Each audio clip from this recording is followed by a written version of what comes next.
Hi යාළුවනේ මේ තියෙන්නේ මම කපාගත්ත රිබන් ටික. අපි බලමු දැන් මේක මල් පෙත්තක් හදාගන්නේ කොහොමද කියලා. මම නම් සාමාන්‍යයෙන් ඉතින් මල් පෙත්ත පුච්චලා නෙමෙයි හදාගන්නේ. මම මැෂින් එකේ මහනවා. අපි බලමු.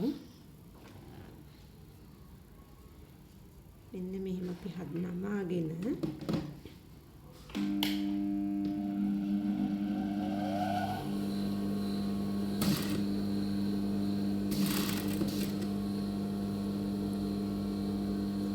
ඇත්තටම වැඩේ ලේසි. හරිම ඉක්මන්. මේ විදිහට දිගටම මල් පෙත් ටික මහගත්තාම ඔයාට ගොඩක් ලේසි. පුච්චනකොට අතට උනක් තුවාල වෙන්න පුළුවන් නේ. මේ ක්‍රමය ඇත්තටම පහසුයි.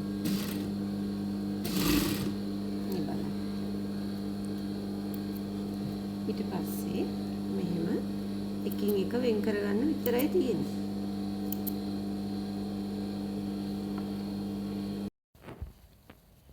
මේ තමයි අපි මහගත්ත රිබන් එක. පේනව නේද? කිසිම වෙනසක් නැහැ. පිච්චුවට වැඩිය ලස්සනට තියෙනවා. අපි බලමු ඊළඟ වීඩියෝ එකෙන් කොහොමද මලක් හදාගන්නේ කියලා.